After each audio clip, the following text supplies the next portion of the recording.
युद्ध क्षेत्र कुरुक्षेत्र में मोहग्रस्त अर्जुन को कर्तव्य बोध कराने के लिए कृष्ण उसे गीता का उपदेश देते हैं और उसे समझाने के क्रम में ही आत्मा के स्वरूप का वर्णन करते हुए कृष्ण कहते हैं, आश्चर्यवत् पश्यति कश्चिदेनम् आश्चर्यवद् वदति तथैव चान्यः आश्चर्यवच्चैनमन्यः शृणोति श्रुत्वापि एनं वेद न चैव कश्चित्। आश्चर्यवत् पश्यति कश्चिदेनम्, आश्चर्यवत् आश्चर्य के समान, पश्यति देखता है, कश्चित कोई, एनम इसको, कोई इसे इस आत्मा को आश्चर्यवत् पश्यति आश्चर्य के समान देखता है, आश्चर्यवत् वदति आश्चर्य के समान बताता है, तथैव उसी प्रकार, च और अन्य दूसरा, और दूसरा कोई उसी प्रकार से आश्चर्य के समान बताता है। आश्चर्यवच्चैनम अन्यः शृणोति, और अन्य कोई अन्य ही व्यक्ति से आश्चर्य के समान शृणोति सुनता है। श्रुत्वापि एनम वेद न चैव कश्चित्, चैव और कश्चित् कोई इसे, एनम इसे, श्रुत्वापि सुनकर भी, न वेद नहीं जानता, और कोई इससे सुनकर भी नहीं जानता। तो ये आत्मा बड़ा गूढ़ विषय है। कश्चित एनम आश्चर्यवत् पश्यति, कोई धीर गंभीर ज्ञानी व्यक्ति इसे आश्चर्य के समान देखता है। वह समाधि की स्थिति में इसका साक्षात्कार करता है, लेकिन चकित हो जाता है अपने ही स्वरूप को जानकर, और तथा उसी तरह से अन्यः आश्चर्यवत् वदति, कोई आत्मदृष्टा आश्चर्य के समान इसका कथन करता है, दूसरे को बताता है कि आत्मा इस प्रकार का होता है, लेकिन आत्मा वर्णनीय नहीं है, अनिर्वचनीय है, तो एक आश्चर्यजनक तत्व के समान इसका वर्णन करता है। और अन्यः एनम आश्चर्यवत् शृणोति, कोई दूसरा इसे आश्चर्य के समान सुनता है। जब आत्मा का वर्णन करने का प्रयास किया जाता है तो जो अद्भुत वर्णन इस आत्मा का किया जाता है उसे कोई आश्चर्य की तरह सुनता है, और श्रुत्वा अपि एनम न वेद, सुनकर भी इसको कोई नहीं जानता। आत्मा का स्वरूप इतना विलक्षण है कि सुनने मात्र से, सुनकर भी कोई इसे नहीं जान सकता। जो आत्मदृष्टा है वो चाह कर भी इस आत्मा का स्वरूप सही सही वर्णन नहीं कर सकता, और वो वर्णन करने का प्रयास भी करे तो सुनने वाला आश्चर्य की तरह उसको सुनता है और सुन भी लेता है, उसके बाद भी वो आत्मा को समझ नहीं पाता। इसीलिए कवियों ने कहा है, आत्मा के स्वरूप को या ब्रह्म ज्ञान को गूंगे का गुड़। गूंगा व्यक्ति है, उसने गुड़ को खा लिया, उसकी मिठास को समझ लिया, अनुभव कर लिया, पर अब वो किसी से कैसे बताए? वो कितना भी उछल ले, कूद ले, इशारे कर ले, पर वो जो गुड़ की मिठास है उसको तो जो खाएगा वही समझेगा। इशारे से या फिर बोलकर भी बता सके, बोलने से, किसी भी प्रकार से जो मिठास है उसे बताया नहीं जा सकता, उसको तो खाकर ही समझा जा सकता है। ऐसे ही आत्मा का जो साक्षात्कार है वह तो स्वयं ही समाधि की स्थिति में अनुभूत किया जा सकता है, उसको देखा नहीं जा सकता, उसको सुना नहीं जा सकता, उसको बताया नहीं जा सकता। चेष्टा की जाती है और वो सब कुछ बड़ा आश्चर्यजनक लगता है। जैसे कि कवि लोग कहते हैं कि वो हाथ के बिना सब काम कर लेता है, वो पैरों के बिना कहीं भी चला जाता है, वो जिह्वा के बिना बोल सकता है। तो ये सब सुनने में बड़ा आश्चर्यजनक लगता है, आश्चर्यचकित कर देने वाला लगता है। तो उसको बस महसूस कर सकते हैं, उसको बोलकर, सुनकर, देखकर, इंद्रियों के द्वारा समझना संभव नहीं है। ऐसा गूढ़ तत्व आत्मा है। देहि नित्यम अवध्योऽयं देहे सर्वस्य भारत, तस्मात् सर्वाणि भूतानि न त्वं शोचितुमर्हसि। आगे फिर कृष्ण समझाते हैं कि देही, देह के अंदर रहने वाला, देह को धारण करने वाला, नित्यम नित्य, अवध्यो अवध्य है, अयम यह शरीरधारी आत्मा नित्य अवध्य है।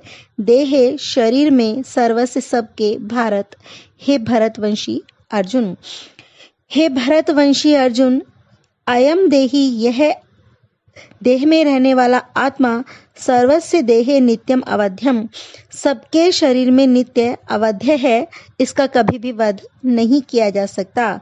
तस्मात् सर्वाणि भूतानि, तस्मात् इसलिए सर्वाणि भूतानि समस्त प्राणियों के लिए, न त्वं शोचितुम् अर्हसि, तुम शोक करने के योग्य नहीं हो, तुम्हें शोक नहीं करना चाहिए, क्योंकि किसी भी प्राणी में रहने वाले आत्मा का वध नहीं किया जा सकता, इसलिए किसी भी प्राणी के लिए तुम्हें शोक करने की आवश्यकता नहीं है। तो इसलिए समस्त प्राणियों के लिए तुम शोक करने के योग्य नहीं हो। हे भारतवंशी अर्जुन, यह आत्मा सबके शरीर में नित्य अवध्य है, वध करने के अयोग्य है, इसलिए समस्त प्राणियों के लिए तुम शोक करने के योग्य नहीं हो। इस आत्मा का कभी भी वध नहीं किया जा सकता, तो किसी को मारा ही नहीं जा सकता, इसलिए तुम इन अपने बंधुजनों को मार दोगे, ये सोचकर शोक मत करो। न केवल इनके लिए शोक करने की आवश्यकता नहीं है, बल्कि तुम किसी भी प्राणी के लिए शोक मत करो, क्योंकि कोई भी किसी का वध नहीं कर सकता, क्योंकि आत्मा अवध्य है। फिर आगे और समझाते हैं कृष्ण।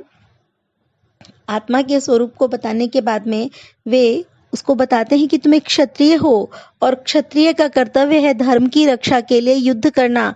अब सामने कौन है इससे फर्क नहीं पड़ता, धर्म की रक्षा करना उद्देश्य है। उसको बचाने के लिए, धर्म को बचाने के लिए किससे लड़ना है यह महत्वपूर्ण नहीं है।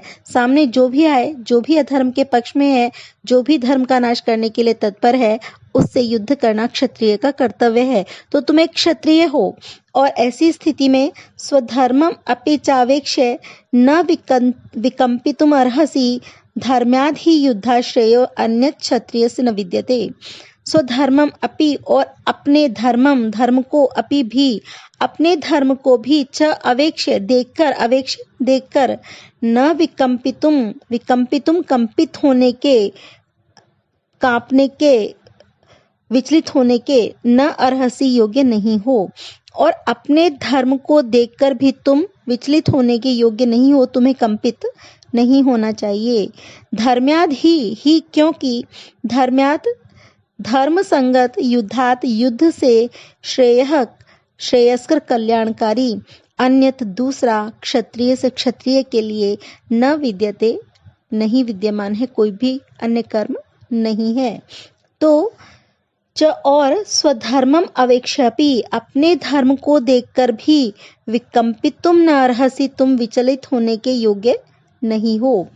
ही क्योंकि क्षत्रिय से धर्म्यात् युद्धात् अन्यत् श्रेय न विद्यते, क्षत्रिय से क्षत्रिय के लिए धर्म्यात् युद्धात्, धर्म युद्ध से, अन्यत दूसरा, श्रेय कल्याणकारी, न विद्यते विद्यमान नहीं है, क्योंकि क्षत्रिय के लिए धर्म युद्ध से बढ़कर दूसरा कोई कल्याणकारी कार्य विद्यमान नहीं है। अर्जुन को कहते हैं कि तुम एक क्षत्रिय हो और जो तुम्हारा वर्ण धर्म है उसके अनुसार भी धर्म युद्ध करना ही तुम्हारा प्रथम कर्तव्य है। धर्म की रक्षा के लिए युद्ध करने से बढ़कर क्षत्रिय के लिए अन्य कोई भी धर्म नहीं होता। तो क्षत्रिय के लिए तो सौभाग्य की बात है कि उसे धर्म की रक्षा के लिए युद्ध करने का अवसर मिले। तुम इस अपने कर्तव्य कर्म से पीछे नहीं हट सकते, तुम्हें विचलित होने की आवश्यकता ही नहीं है, सोचने की आवश्यकता ही नहीं है। इससे अच्छा कर्म तुम्हें कब करने को मिलेगा कि धर्म के पक्ष में तुम्हें युद्ध करने का अवसर मिल रहा है। यदृच्छया चोपपन्नम स्वर्गद्वारम अपावृतम सुखिनः क्षत्रियः पार्थ लभन्ते युद्धम ईदृशम।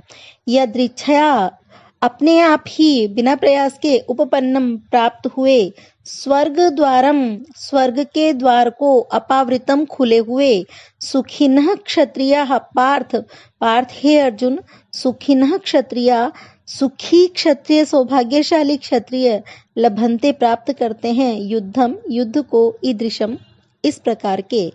तो कृष्ण कहते हैं तुम तो सौभाग्यशाली हो कि तुम्हें ऐसा अवसर मिल रहा है।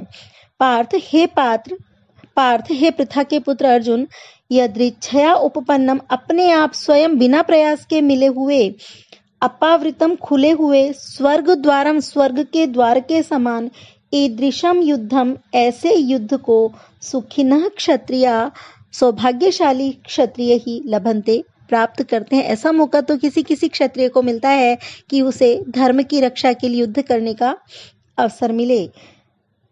तो हे अर्जुन, हे पृथा के पुत्र अर्जुन, अपने आप प्राप्त हुए, बिना प्रयास के मिले हुए, खुले हुए स्वर्ग के द्वार